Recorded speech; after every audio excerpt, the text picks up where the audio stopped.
Santa Maria, Mãe de Deus, rogai por nós, pecadores, agora e na hora de nossa morte. Amém. Rogai por nós. Rogai por nós. Então, eu vou dar continuidade aqui, enquanto a memória de vocês ainda está fresca, na questão da Guerra Civil Espanhola. Como eu falei, faltava falar do último capítulo, né? Lógico que tem muito mais coisa dentro da Guerra Civil, mas toda guerra civil é sempre muito difícil de ser reportada historicamente, porque é uma guerra intestina, né? Uma guerra que a gente tem dificuldade de ver os movimentos e tudo mais. Tem a movimentação da falange espanhola, mas não tem muita utilidade ficar traçando os movimentos deles, né? Então, a gente tem a situação anterior que eu havia dito para vocês, né? Que a gente tem a renúncia do rei Afonso XIII em 1931, e ele altruisticamente renuncia, dizendo que ninguém derramasse sangue por ele, que ele fazia isso para impedir uma guerra civil, e justamente o que ele vai fazer é lançar a Espanha numa guerra civil. E é a atitude dele que vai fazer isso, né? Não, isso já aconteceria, não. Né? A autoridade, ela serve sempre como barreira para justamente romper isso. É muito interessante a gente ver que, historicamente, é sempre assim. As grandes revoluções, sempre elas ocorrem com o rei fraco. Então, a Revolução Francesa foi Luís XVI, que teve diversas chances de impedir tudo que foi feito, mas diversas chances e não o fez. Depois a gente vai ter a Revolução Russa, né, que Nicolau II, ele também foi um rei muito fraco e um czar muito fraco, e depois ele vai, no fim, renunciar. Né? Quando pediram ainda, durante a renúncia dele, falaram, não, deixa então o Czarovitch, que era o príncipe herdeiro, assumir o trono. Isso na Revolução de Fevereiro de 1817, assumir o trono para que ainda haja alguma autoridade, né? E aí perguntaram, mas a gente vai poder ficar perto dele? Não. Então não quero. O baby, como eles chamaram, o menino não era fraco, né? Mas o baby, eles chamavam o menino de baby, tinha que ficar perto deles. Então não tinha força nenhuma, e quando ele foi mandado para o primeiro exílio dele, que foi na costa do Mar Negro, ele ainda ficou lá num castelo, que pertencia à família real, mas preso, já prisioneiro, e a Rússia explodindo em revoluções, em rebeliões, em matanças.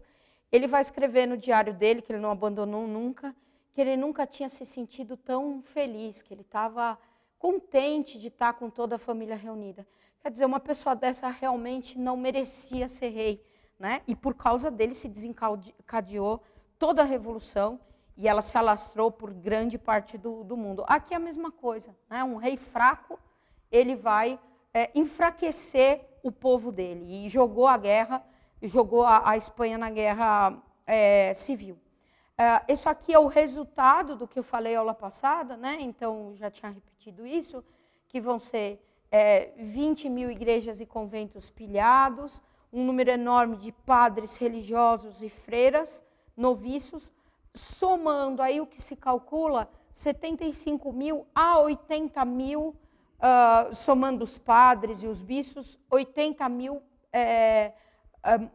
pessoas católicas, né? Que não, isso aqui não se conta, nesse número não está os falangistas, o número de mortos da falange vai ser muito maior, que morreram aí durante a Revolução. Grande parte deles só por serem católicos, né? Crianças, usar batina era sentença de morte, usar em algumas regiões que estavam dominadas pelos republicanos, bem entendidos, usar qualquer adereço religioso, como na Revolução Francesa, era motivo suficiente para morrer. Né? Esse garoto mesmo é uma prova disso, ele morreu porque ele se recusou a tirar um escarpurário. Tá? E Durante essa movimentação, a gente vai ter os exércitos nacionalistas avançando, o Franco comandando a falange, e que depois ele vai pegar oportunisticamente o comando de toda a guerra civil, de todo o exército nacionalista. Ele vai subir pelo sul, né, saindo de Marrocos, onde acontece a primeira sublevação. Lembrando vocês, a Guerra Civil começa em 18 de julho de 1936, com a sublevação justamente do Marrocos, que declara que não aceitava a república que tinha sido instaurada na Espanha após a morte, a fuga do rei Afonso XIII. Então, ele sobe pelo sul com os exércitos dele, e o general Mola, né, que era carlista, eu comentei com vocês esses termos todos, ele descia pelo norte, uma região que era mais, que estava mais na mão dos nacionalistas, né, e dos monarquistas. Ele tinha saído das Astúrias e tinha já, na verdade, o movimento dele era um movimento que ele realizava desde 1931. Né? Ele tinha conseguido apoio, sem, num primeiro momento, guerra, mas ele descia pelo norte. Então, Madrid, ela estava no centro, né? Madrid fica no centro, praticamente no centro da Espanha, e ali os republicanos dominavam. Né? E Dolores Ibárruri tinha a comunista, a maior comunista lá, espanhola, ela tinha colocado isso, chamada Passionária. Ela mesma era um pseudônimo que ela usava para escrever as poesias dela, Flor de Paixão, imagina, tão violenta como ela era, ter esse pseudônimo. E ela dizia, né, que da Espanha, de Madrid, eles não iam passar. O lema deles era não passarão. Esse lema é usado na minha ex-faculdade de História ainda hoje. Né? Muitas e muitas coisas é o lema comunista. Né? Então, ela dizia num discurso que é melhor morrer de pé do que viver de joelhos. Então, que eles deviam se atirar à luta, e conclamava as mulheres que elas deviam se jogar na luta com o que elas tivessem, com as facas de cozinhas, com o óleo fervente, né, para combater aí o comunismo, combater os fascistas. Como eu comentei com vocês, os comunistas, no geral, né, essa parte que a gente chama de republicana, eles estavam divididos em uma série de siglas, anarquistas, comunistas, socialistas, republicanos, mas eles se uniram todos, né, nesse ideal de combater, como eles diziam, o fascismo.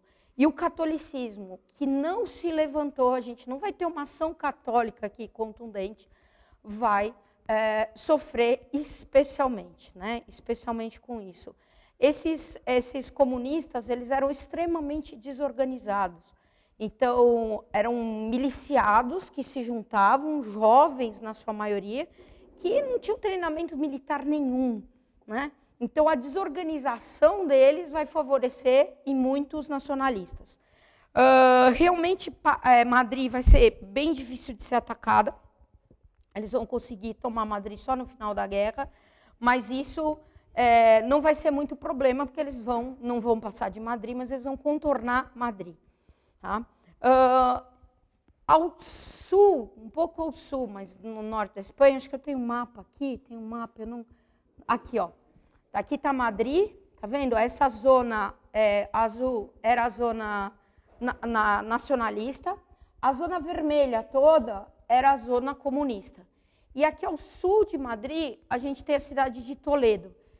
De Toledo para Madrid são 70 quilômetros. Na época, o automóvel já existia bastante automóvel aqui na região. Então, era uma viagem relativamente rápida, né, de Toledo para Madrid. E Toledo, como vocês veem, essa parte verde aqui foi o primeiro avanço do general Franco. Toledo, como vocês veem, estava no coração, ainda mais por estar tão próximo de Madrid, e Madrid ter o grosso das tropas, ele estava no coração da zona comunista, tá? Estava bem colocado na zona comunista, né? E aqui em Madrid, em Toledo, tá? Toledo era uma cidade muito antiga e era uma cidade especial na Espanha, porque ela tinha várias prelazias, né? Ela tinha o Alcázar quer dizer castelo, né? E essa palavra vem do árabe, al, que é o artigo, Alcorão, Alcázar é o artigo, quer dizer o, né? E Cázar quer dizer castelo. Esse castelo ele tinha sido construído primitivamente pelos árabes durante o domínio que eles tiveram na Península Ibérica, então era uma coisa assim muito antiga. Depois, com a Reconquista e com o fim dela, ele passou para as mãos dos reis da Espanha e ele foi reformado todo pelo rei Carlos V, né?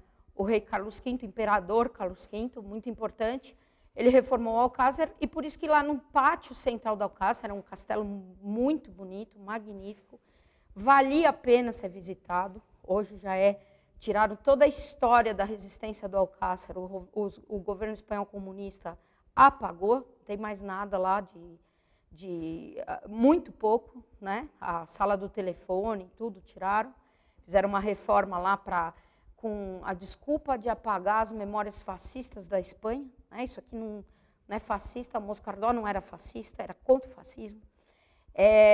Então, isso tudo foi embora, tá? Na verdade, eles quiseram extirpar o anticomunismo.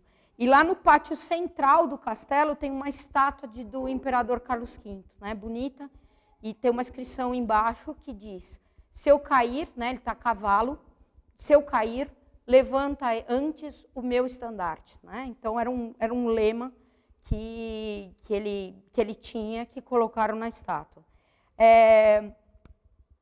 A cidade de Toledo, justamente, eu estava falando, não sei em que slide aqui vai ter, aqui, né? Ela era importante por quê? Primeiro, porque o prismás da Espanha, quer dizer, o arcebispo de Toledo, era o principal arcebispo da Espanha, era o primeiro bispo da Espanha, né?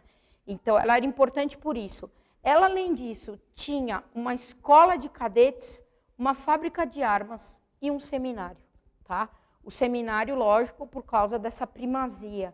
A escola de cadetes, quer dizer, tinha lá uma escola de soldados, que funcionava juntamente com o Alcázar, e a gente tinha uma fábrica de armas. Toledo, desde a Idade Média, famoso pelo aço de Toledo, pelas suas espadas dobradas 5 vezes, né? E sempre foi notável na questão das armas. E ali tinha uma importante fábrica de armas, e era muito perto de Madrid. Então, era um ponto muito chave, um ponto muito importante. Depois, um ponto muito difícil de ser tomado, né? Diziam que o Alcázar de Toledo só podia ser tomado pela fome. Aqui, o Alcázar ele fica em cima de uma montanha e circulando ele como uma ferradura, né? Eu não pus um mapa de longe, mas é assim, a gente tem o rio Tejo. E o rio ele faz a borda de toda a montanha e fortifica ainda mais a região. Então, era uma praça bastante difícil de ser tomada. Quando estourou o ataque, isso foi em 18 de julho, os massacres em Toledo foram particularmente intensos. Toledo vai ser uma cidade que vai sofrer muita retaliação dos comunistas, por vários motivos. Primeiro, porque tinha um seminário. Depois, porque era muito perto de Madrid, né? Era a Aparecida da região. Então, se os madrilenhos queriam lá matar os católicos, era só ir para Toledo. Depois, porque era uma cidade de primazia, então era a cidade que representava a igreja. E também por causa do Alcázar, né? Como o Alcázar vai expressar uma resistência, eles vão particularmente querer e ficar muito lá e atacar Toledo.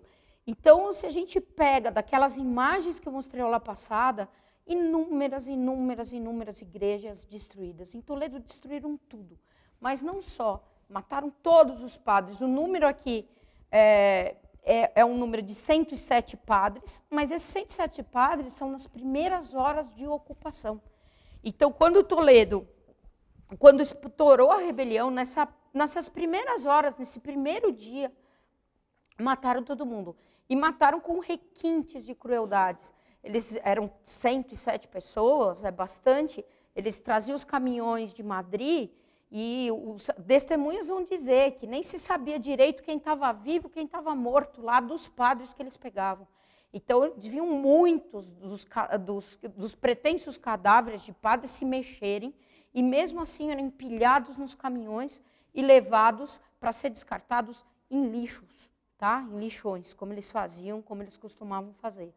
E profanações tremendas, destruição, pilhagem das igrejas, as imagens destruídas. Tinham certos grupos de anarquistas e de comunistas que, para você entrar, admissão no grupo deles, você tinha que destruir a face de uma imagem de Nossa Senhora.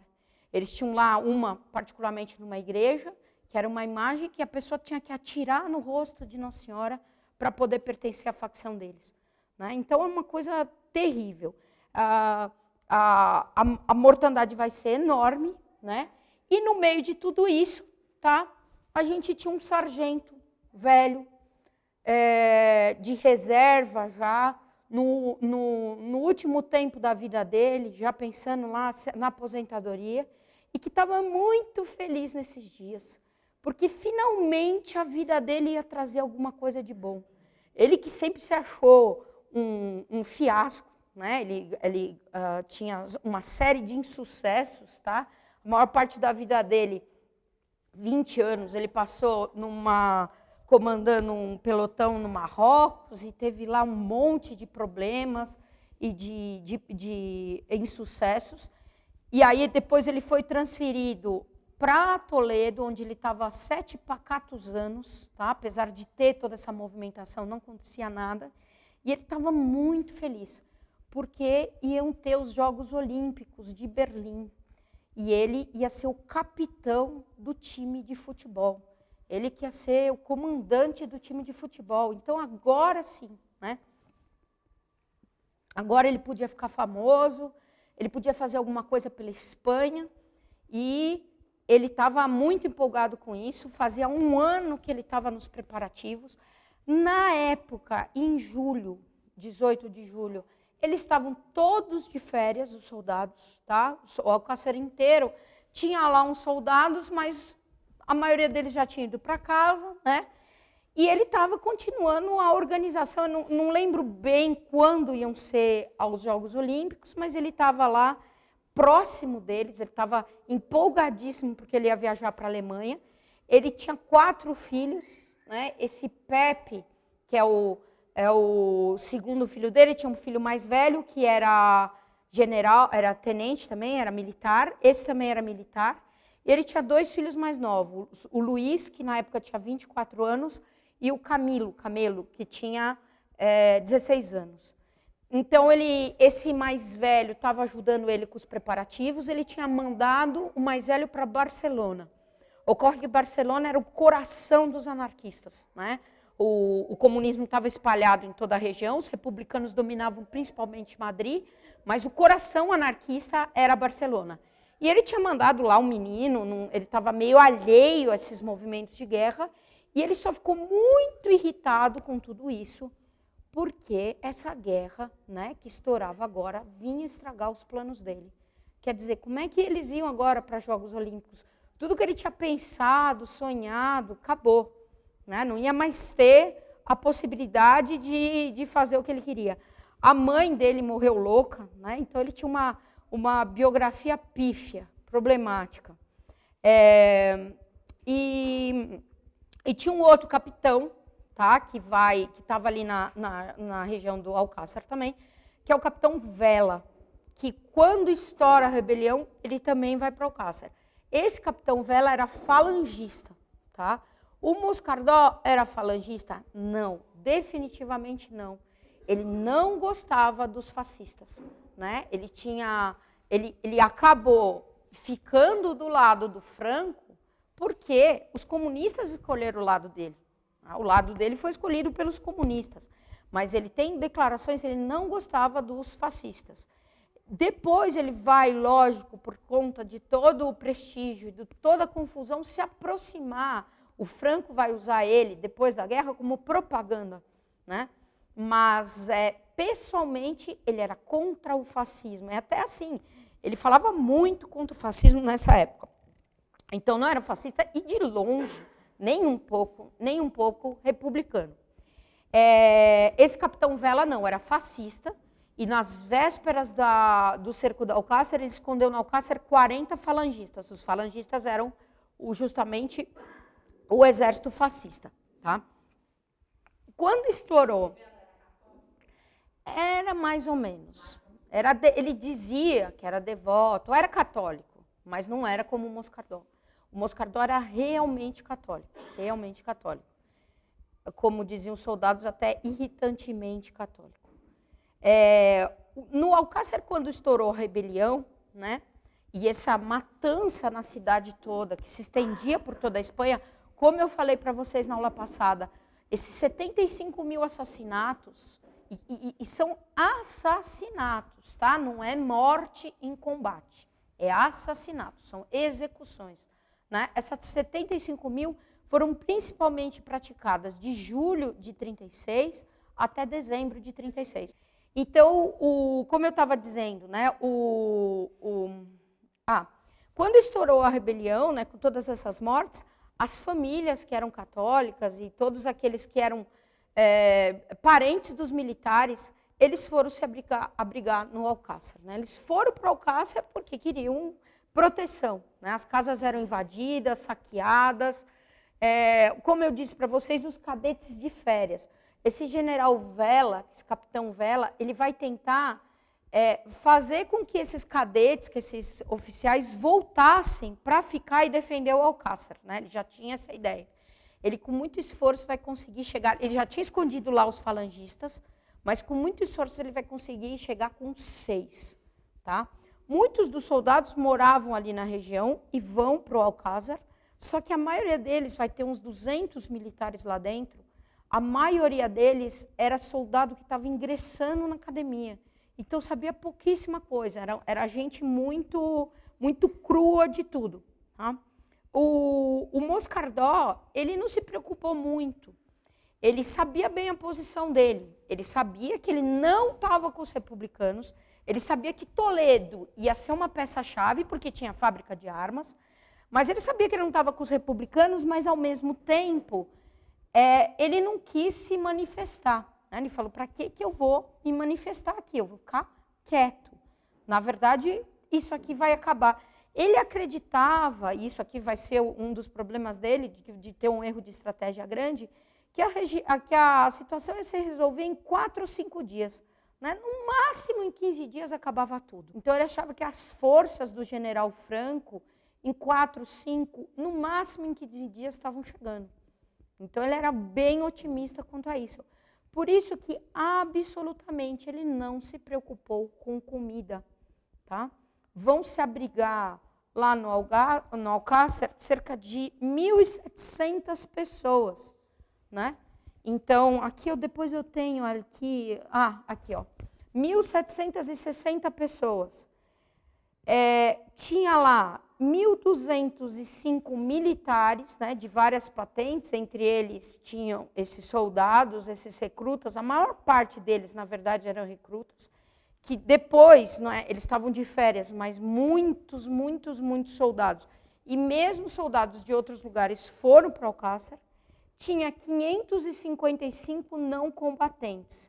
Entre esses não combatentes, a gente tinha 5 freiras, 22 motoristas, 211 crianças que foram levadas. A maior parte desses não combatentes eram as esposas, eram as famílias e as filhas e os filhos desses militares. Né? E não havia nenhum padre.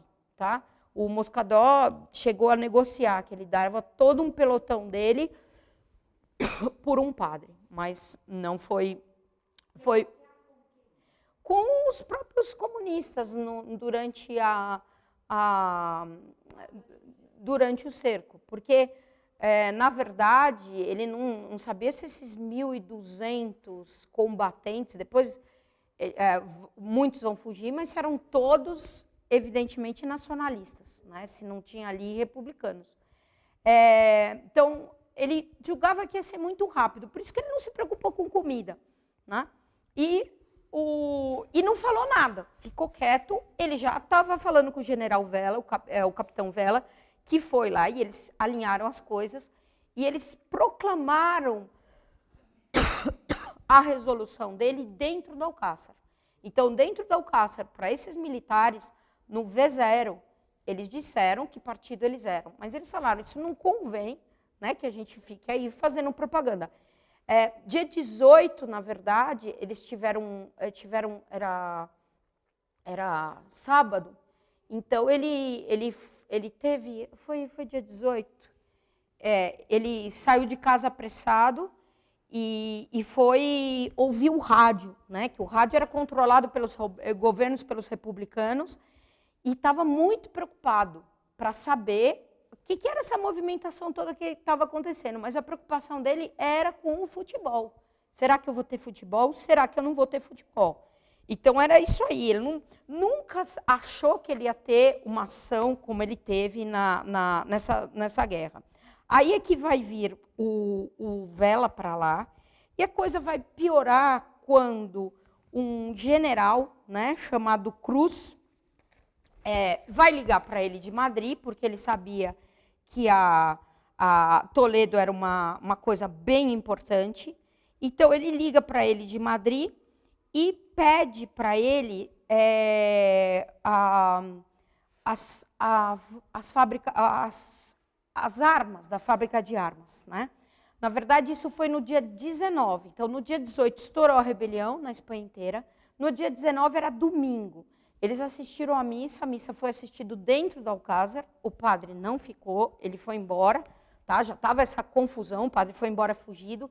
A missa foi extraordinariamente dentro do Alcácer, justamente por causa da confusão. O Moscardó não queria ficar sem missa, mandou arrumar um padre e fez essa missa no domingo e depois deu um jeito de escoltar o padre para fora. Então, era uma situação terrível. Essas pessoas todas então assistiram à missa e depois ele estava lá tranquilo, achando que a coisa não ia ser com ele. E esse general Cruz, que era de Madrid, republicano, ele ligou e disse que ele precisava das armas. Mas havia no governo espanhol um monte de burocracia. Então, o Moscardó, que queria ganhar tempo e sabia, os republicanos estão pedindo armas, se eu falo que não, né, eles vão vir aqui para cima de mim. Então, ele disse assim, mas como eu sei que o senhor é o senhor?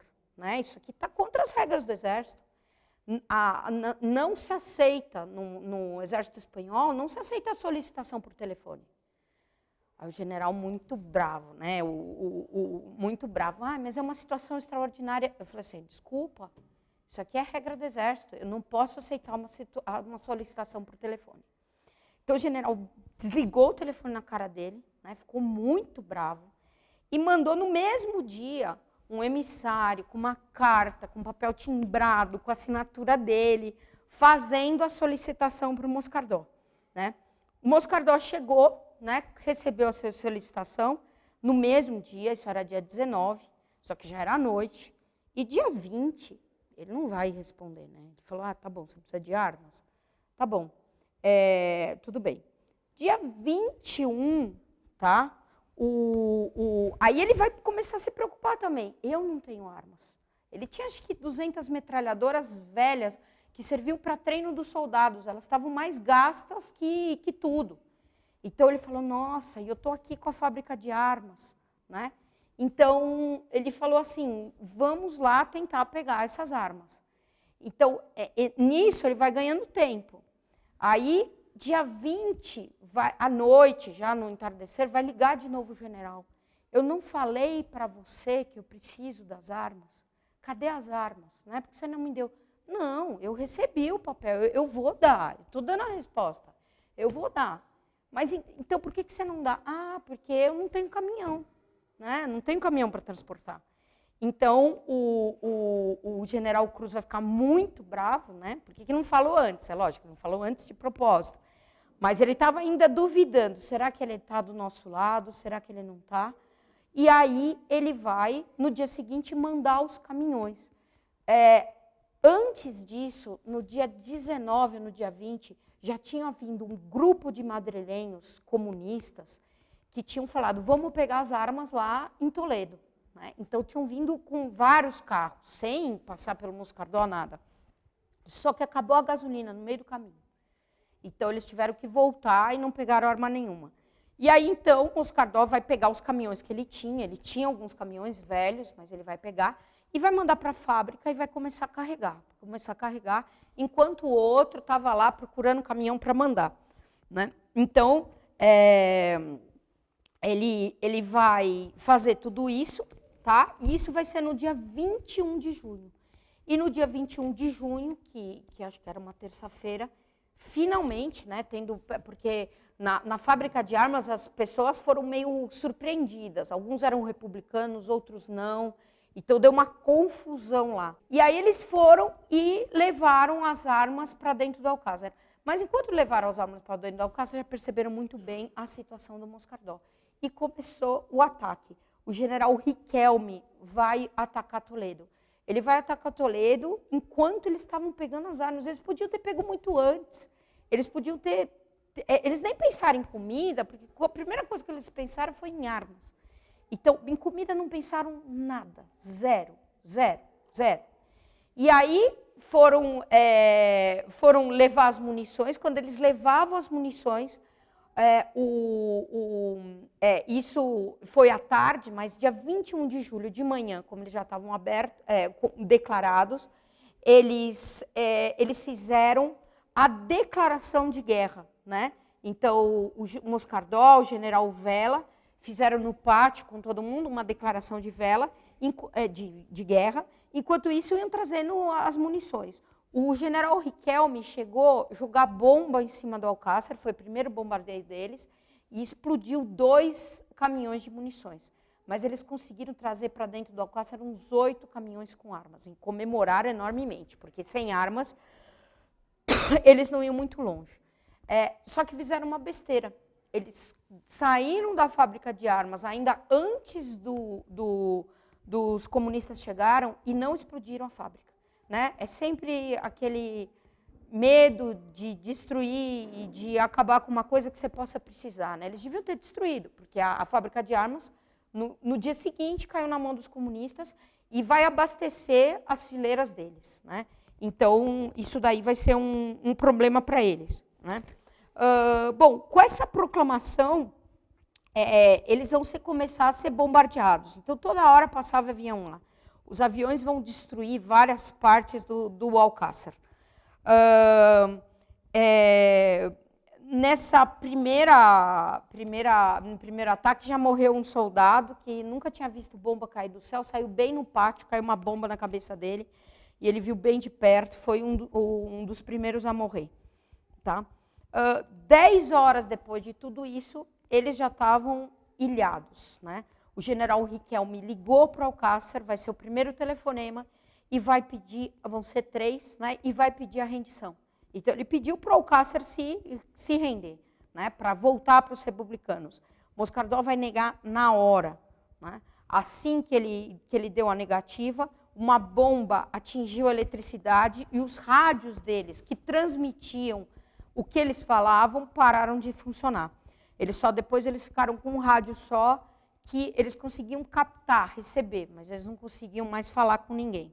Em menos de 48 horas, o Alcázar estava ilhado como uma fortaleza branca num mar vermelho comunista. Né? O que ele vai fazer é uma coisa muito corajosa. Eu costumo sempre comparar ele com o Baudricourt, que foi o general que, na época de Santa Joana d'Arc, contra toda a probabilidade, se declarou fiel ao rei da França, no meio do Mar Vermelho também, porque era um mar dominado pelos ingleses. Aqui também, ele está fazendo uma coisa completamente sem cabimento.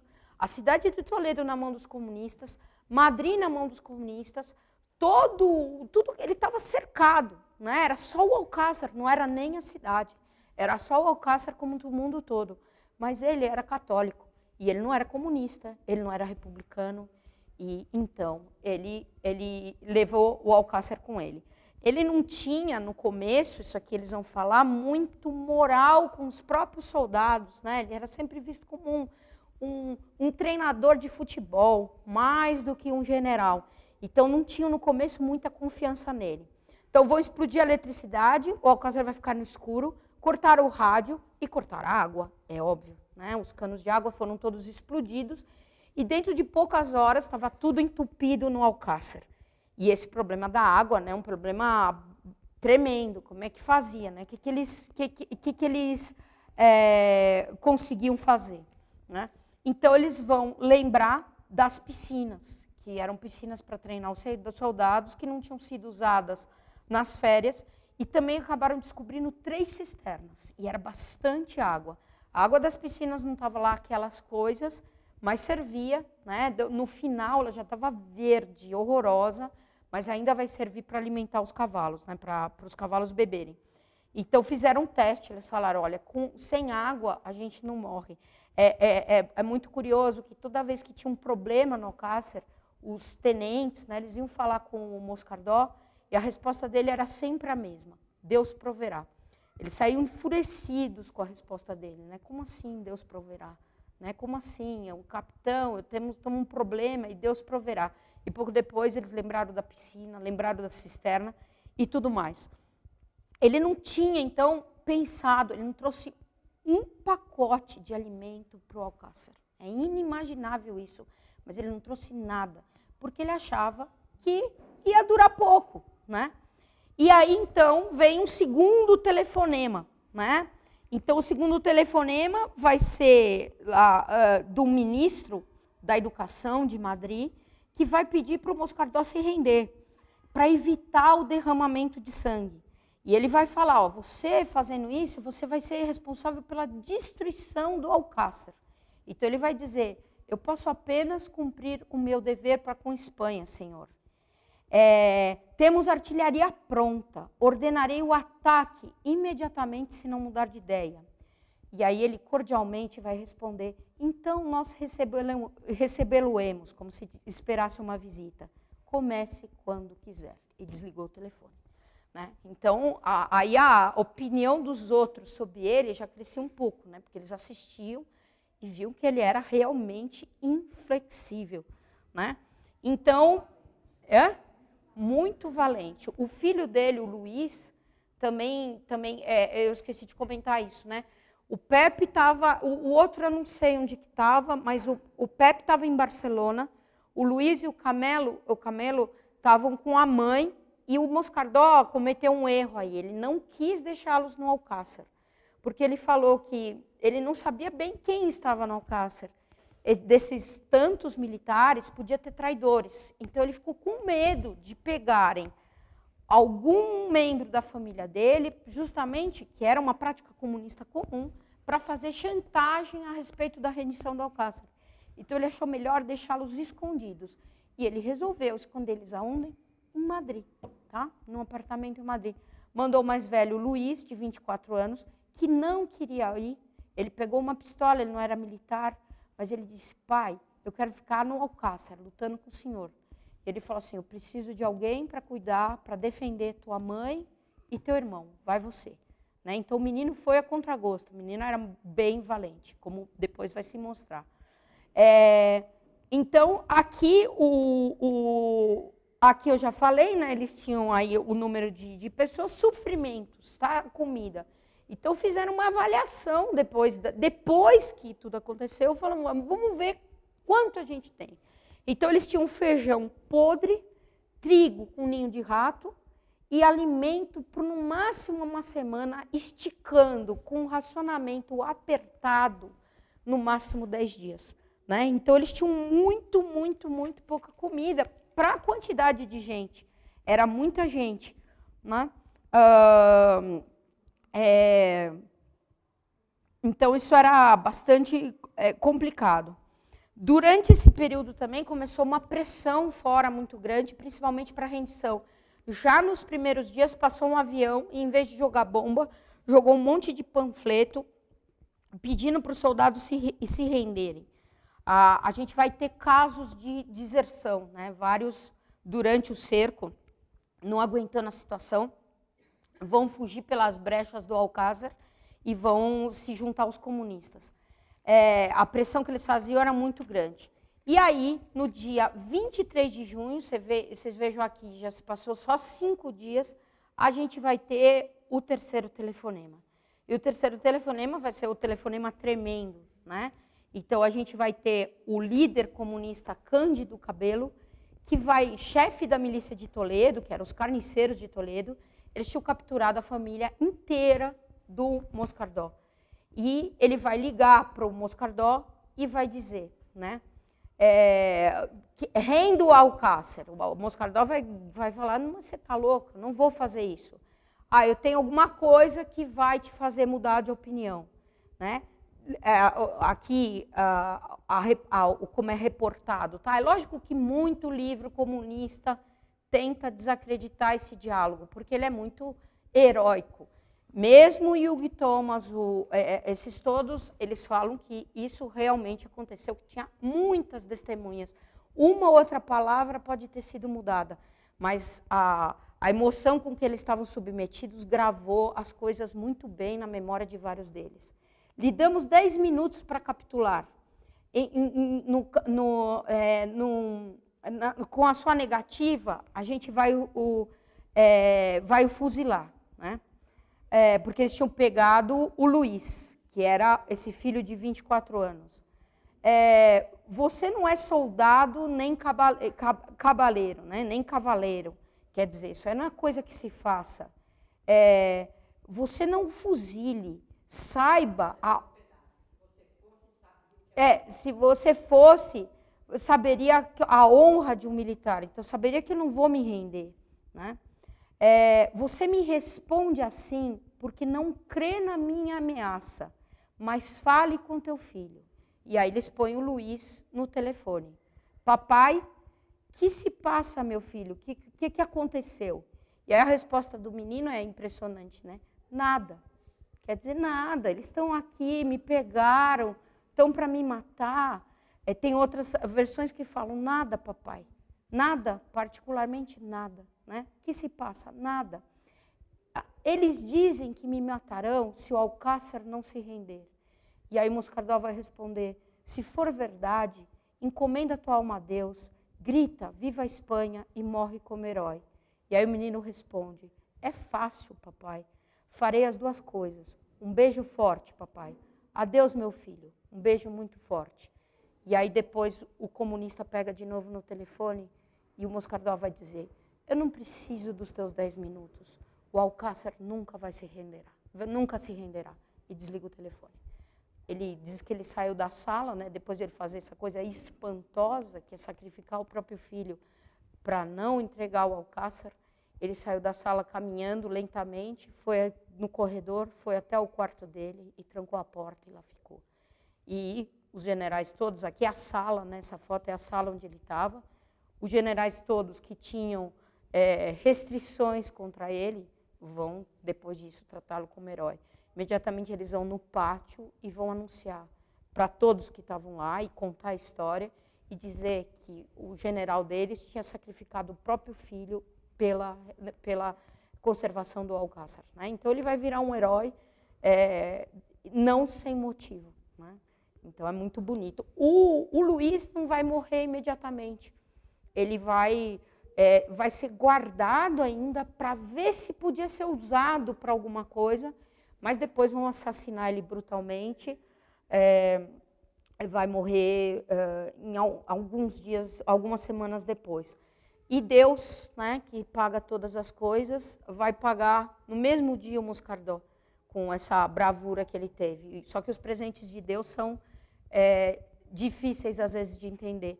Então, no mesmo dia, o filho dele, Pepe, que estava em Barcelona, estava há 5 dias, exatos 5 dias, tentando se desvencilhar, tentando voltar para se juntar ao pai, né? Ele tinha se fantasiado de enfermeiro e finalmente tinha conseguido entrar num trem. Então ele estava muito feliz que ele ia sair do lugar pior que ele podia estar, que era da infestação de Barcelona, dos anarquistas.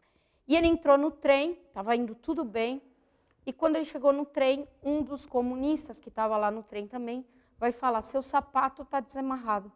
E ele vai, então, amarrar o sapato. Quando ele vai amarrar o sapato, do bolso dele cai a medalhinha de Nossa Senhora dele, que ele tinha tirado do cordão para não perceberem que era católico, mas ele não ia tirar do peito, porque ele era católico. Então caiu no chão e aí vão pegá-lo. E nesse dia vão fuzilá-lo. Então o prêmio do Moscardó foi ter, não um, mas 2 filhos mártires, né? E ele vai ser martirizado, vai ser um dos assassinados, porque segurava uma medalha de Nossa Senhora. Esse era o crime dele. E aí da gente vê, né, essa bibliografia, esses livros todos que defendem a ação dos comunistas na Espanha. Como, né? A comida, né, também foi fácil, a frase do Moscardó. Como a gente vai fazer? O feijão está podre, o pouco trigo muito ruim que eles tinham estava cheio de ninho de rato, e aí ele vai falar, Deus proverá. E aí eles vão se lembrar da cavalaria, tá? Os números de cavalos, eles são díspares, né? Então tem alguns que falam que eles tinham 99 cavalos e outros falam que eles tinham 177 cavalos. Enfim, pouco importa. O que eles vão fazer é comer os cavalos, tá? Então os cavalos vão servir de fonte de alimento não só de carne, mas até o sangue, porque a água era escassa. Essas piscinas, essas cisternas vão ser hiper, ultra racionadas. Foi proibido o banho, tá? Para os meninos isso foi um alívio, para as moças isso absolutamente não foi um alívio. Foi proibido se lavar roupa, né? Proibido, é óbvio, tá? Então, um barbeiro que trabalhava lá no Alcácer, ele falava que quem quiser fazer a barba tem que trazer sua própria água, e as pessoas tinham que arranjar água em algum lugar de tão escassa que era. Era muito difícil. Só que, por outro lado, os cavalos eles vão ser importantes por isso. O espanhol não come cavalo, né? Tem carne de cavalo na Europa, na Itália, na França, mas a Espanha é um lugar que eles não comem cavalo. Eles eram, esses que não eram militares, eles vão se organizar bastante. E eles vão fazer um jornalzinho. E nesse jornalzinho, imagina, até um jornalzinho tinha lá dentro. Eles vão dizer que a carne de cavalo era nutritiva, que cavalo só comia coisa boa, que eles deviam gostar de cavalo e tudo mais. Enfim, não deve ter sido muito por esses motivos eles comeram os cavalos. Todo mundo comia cavalo. E o óleo dos cavalos, como a iluminação tinha sido toda cortada, do osso dos cavalos, vai servir o tempo todo para iluminar o Alcácer. Então eles vão brincar, né? Que a cavalaria salvou o Alcácer. Que a cavalaria. E eles vão falar, né? Ai, que bom, porque isso aí estava mudando em vários países. Que bom que no Alcácer a cavalaria não era mecânica, né? Eles não tinham tanques, mas eles ainda tiveram um cavalo antigo. Alguns até vão propor, né? Vamos mudar aquela estátua lá do pátio. Vamos colocar, em vez de se eu cair, levanta primeiro o meu estandarte, não, se eu cair, levanta primeiro o meu cavalo, que ele é o mais importante de tudo. Isso aqui não é brincadeira, né? Eles queriam fazer, mas aí não deixaram. Não? O sal, eles não tinham sal, né? É um problema, tá? Então ficava tudo insosso, carne de cavalo sem sal. E aí eles vão começar a raspar o gesso das paredes. Então, eu nunca experimentei, lambi parede nenhuma, mas pelo jeito tinha, né? Então era salgado. As mulheres já acharam uma outra utilidade no gesso, né? Que com a falta de banho, eles vão servir de pó sei lá como é que chama, pó de arroz, para elas ficarem branquinhas e encobrirem a sujeira. Elas usavam isso, todas elas. Como é vaidade humana, né? Imagina só se alguém se importava com tudo isso. Mas apesar de tudo isso, né, como os judeus lá que vão reclamar do maná do céu, tá? Esses aqui também vão reclamar. Eles falam assim, mas acabou a farinha. Tudo bem, a gente tem cavalo, mas ninguém aguenta mais comer cavalo. Acabou o pão, tá? Então, no começo eles faziam 3 refeições por dia, depois vai passar a 2. Então, não tinha mais farinha. E aí eles vão falar de novo com o Moscardó. E dessa vez o Moscardó vai ficar bravo com eles e vai dizer, vamos rezar, né? Vamos rezar para Nossa Senhora para Nossa Senhora dar um jeito. Eles ficavam revoltados com isso, né? Como assim Nossa Senhora vai dar um jeito? Acabou a farinha, vamos tentar fazer uma incursão. Eu não vou contar para não me prolongar, mas leia um livro que é bem interessante, é Cecil de Ebe, O Cerco do Alcácer de Toledo, aqui conta em bastante detalhe. E no meio da confusão eles falaram, não, vamos procurar dar um jeito de sair para a cidade. Mas eles conseguiam trazer um frango, era festejado no Alcácer, trazer alguma pequena coisa. Mas como é que eles iam prover comida para 1.700 pessoas? Né? Não dava. Então tinha acabado tudo, só tinha cavalo, sangue de cavalo e água. Leite tinha e era guardado para as crianças, leite condensado, que eles punham uma latinha, 45 litros de água e davam o leite ralo para as crianças. Né? E para os doentes. Então eles falaram, não é possível. Aí o Moscardó foi rezar com eles e no dia seguinte, eu não lembro bem agora quem era, mas era um dos civis, não era um dos militares. Ele disse que ele tinha se lembrado de uma coisa. Ele disse que ele trabalhava com trigo, ele era fazendeiro e ele estava com dívida. E ele, não tendo como pagar a dívida dele, ele pagou a dívida dele para um banco em toneladas de trigo. E esse banco, ele colocou essas toneladas todas num armazém, numa das casas que dava, aqui está o Alcácer, né, que dava assim para o pé do Alcácer, porque ele lembra de levar aquilo lá. E foi mês passado que eu fiz isso. Será mês passado, semana passada, 2 semanas, será que está lá? Então, não, é um lunático, lunático. Entretanto, vamos verificar. Então, à noite, eles pegaram umas cordas e desceram pelo teto do lugar. Na casa da frente tinha um quartel-general de miliciados, então fizeram as coisas muito em silêncio. Chegaram lá, lógico, estava tudo escuro, né, que conseguiram destruir as telhas. Né, o fulano ficou com medo de acender um fósforo, o general, o soldado que ele falou, nossa, não vou saber o que tem aqui, né, pode pegar tudo fogo.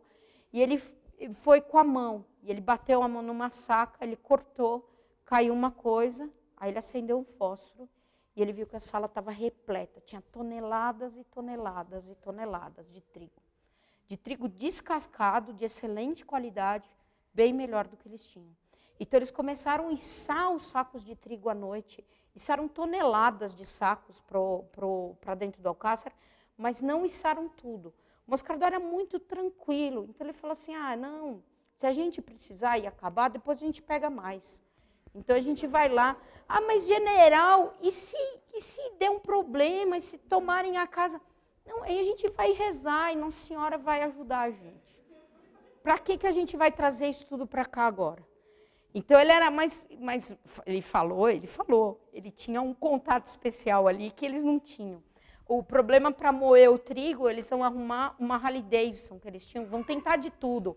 Roubaram peça do Museu do Paleolítico que tinha lá, e falaram que fizeram de tudo. Tinha gente que moía trigo com bomba, tá? Mas falou que ficava bem moído, mas o gosto era de pólvora, umas coisas assim. E aí eles vão colocar essa Harley Davidson junto com a correia e fizeram um sistema lá que eles moíam. Eles conseguiram fazer uma quantidade absurda de pão, tá? Em 12 horas trabalhando, eles conseguiam produzir justamente mais ou menos 1.800 pães de 15 centímetros. Era um pão preto, o trigo era pouco moído, era de boa qualidade, mas a moagem não era das melhores. Mas tinha pão todo dia, a padaria trabalhava todo dia. Um dos problemas que eles vão ter é justamente com essa padaria, com a cozinha. A cozinha do Cerco do Alcácer teve que ser trocada 4 vezes, porque os comunistas justamente viam a fumaça, né, e o cheirinho de pão, iam lá e jogavam bola. Tá? Durante esse tempo vai ser esse caso bonito desse tenente Duran, ele era de Madrid, porque os comunistas eles vinham principalmente de domingo dar um tiro no Alcácer. Como as pessoas iam fazer passeio no campo, visitar o Ibirapuera e brincar, os madrilhenhos comunistas falavam, vamos lá no fim de semana dar um tiro no Alcácer. Então iam lá, não sabiam nem atirar, iam lá dar um tiro no Alcácer. E esse aqui, revoltado, ele era nacionalista, ele era militar, ele era tenente, ele falou assim, também vou dar um tiro no Alcácer. Só que ele era católico, né? E aí ele saiu de Madrid, só que a guerra civil é isso, né? Ele escondia, você não sabia quem era nacionalista ou quem era fascista ou quem era comunista, você não sabia nada, né? Não tinha uniforme de batalha, eram todos espanhóis.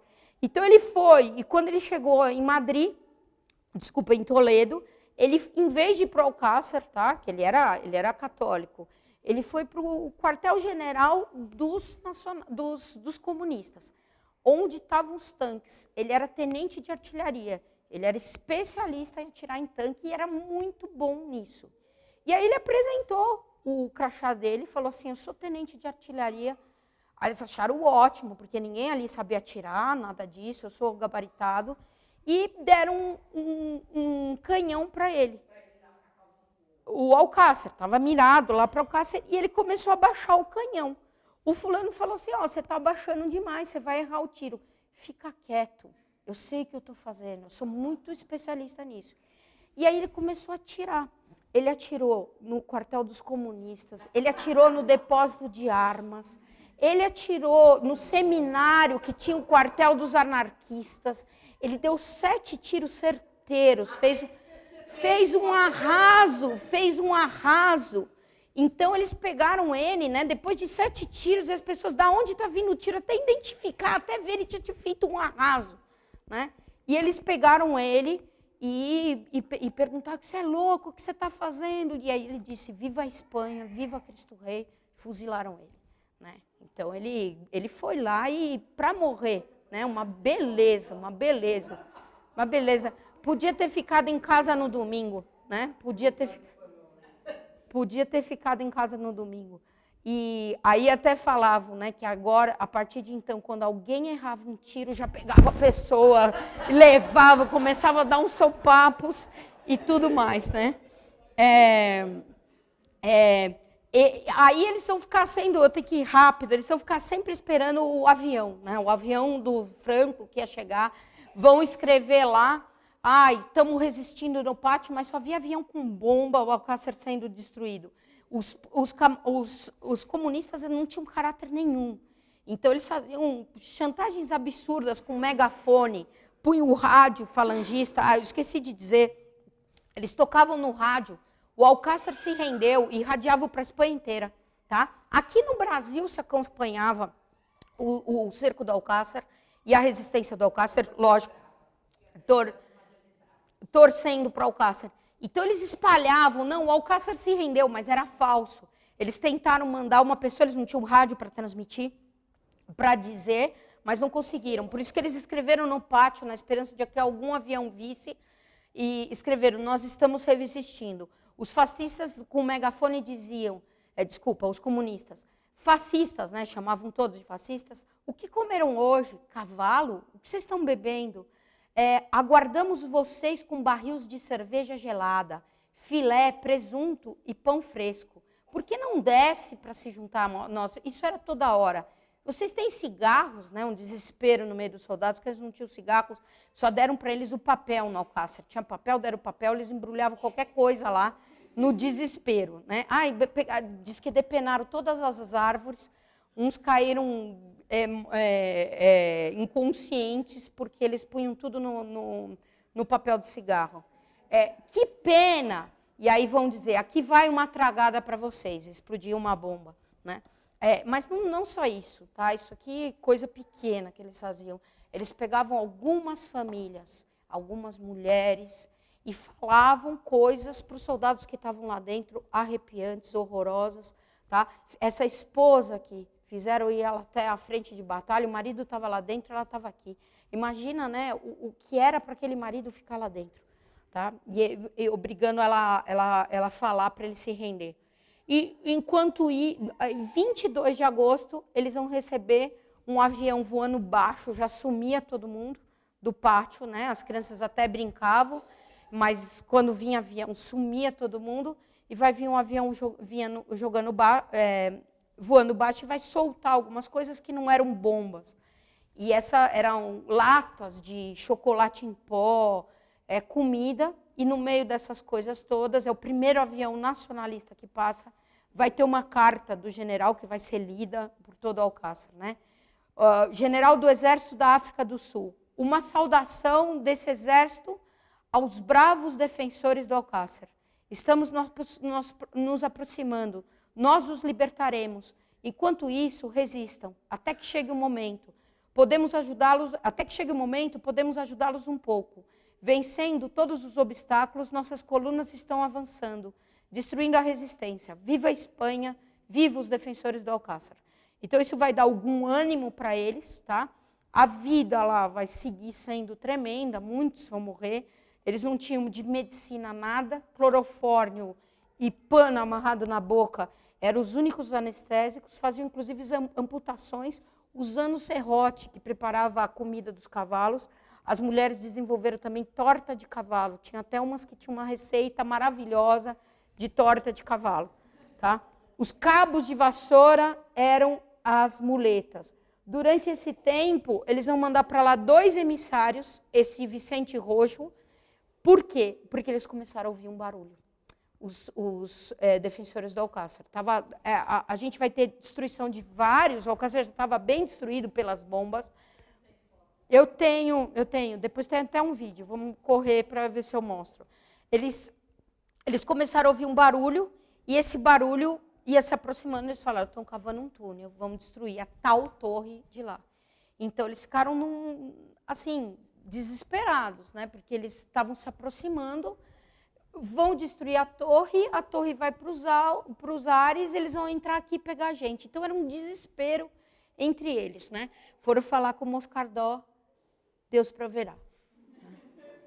Então, ele tinha toda a razão, mas é espantoso, né? É espantoso a confiança dele. E aqui vão enviar emissários. Isso também é forma de pressão, né? Olha, vocês tirem as mulheres e as crianças. Então, vamos perguntar para um soldado, né? Tira sua família daí. Nossas famílias morrerão conosco. Se pudermos, carregamos o mundo inteiro para dentro do Alcácer para morrer conosco. Então, o fulano vai ficar quieto. Outra vez vai vir um padre. O Moscardó vai negociar, porque ele é bonito isso até, né? Que ele está bom. Não vou entregar ninguém. Mas porque eles pensavam na morte mesmo, ia vir, ele quis a missa, ele quis confissões. Então, ele vai negociar muito a vinda de um padre. Vamos mandar um padre extremamente liberal, né, que queria fazer ele ceder. No sermão, vai atacar o Moscardó, dizer que o sangue daquelas crianças ia cair na cabeça deles, que ele era um horror, né? E ele vai se virar para as mulheres numa hora. Tem vários momentos, mas numa hora ele vai se virar para as mulheres. Que venham, vocês estão aqui com essas crianças, vocês vão morrer, vocês ficam presas aqui. E a mulher vai responder para eles, presa aqui? Eu falei com todas as mulheres do Alcácer, e todas pensam como eu. Ou saímos daqui com os nossos homens e filhos, ou morremos com eles nas ruínas. Então, elas também, imagina que tinha alguma honestidade do lado de lá, né? Que eles não tinham noção nenhuma. O túnel, então eles vão começar a ouvir dia 16 de setembro as escavações, dia 17 era um ruído ensurdecedor, né? Mas de repente para tudo. E aí nos megafones eles dizem, mandem as mulheres saírem, em breve será tarde. Mandem as crianças saírem, em breve será muito tarde. Então, eles ficam numa aflição tremenda. O Moscardó, o que ele decide fazer? Eles sabiam que era em cima de uma das torres. Então, ele fala assim, olha, lá era a enfermaria, lógico, eles evacuam tudo nas áreas, põem as pessoas nas áreas mais protegidas. Só os soldados ficam mais próximos. E lá naquela enfermaria, embaixo da explosão, eles fazem uma capela e põem a imagem de Nossa Senhora que o Moscardó rezava sempre, e para que ela, se não puder parar a explosão, para que pelo menos a amorteça. Aqui tem uma imagem assim que mostra as torres do Alcácer que vão caindo, né? Então vocês olhem aqui, o que está em vermelho é o que vai sendo destruído. E vocês notem aqui que o que sobra é quase nada, né? E aqui vocês têm um vídeo, espero que funcione, da explosão do Alcácer. Foi filmado, lógico, porque ia ser o triunfo dos comunistas. O mundo inteiro falava do Alcácer. Então, agora todo mundo vai ver a destruição do Alcácer no cinema, né, de camarote.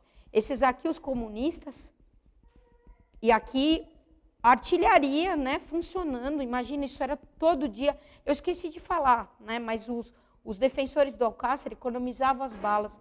Então, se diz que num dia os comunistas gastavam mais balas que o exército do Alcácer gastou na guerra inteira. Eles eram muito precisos, tinha que economizar munição, eles só tinham aquela. Esses aqui não, desperdiçavam toda hora.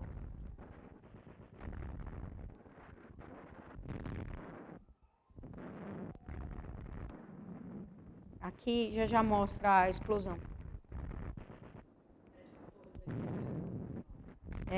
Aqui são bombardeios. E é tudo filme da época, né? Tudo de verdade.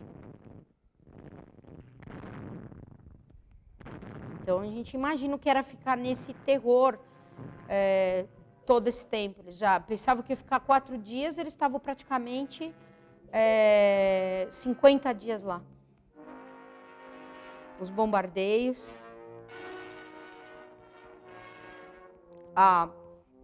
Cavando os túneis.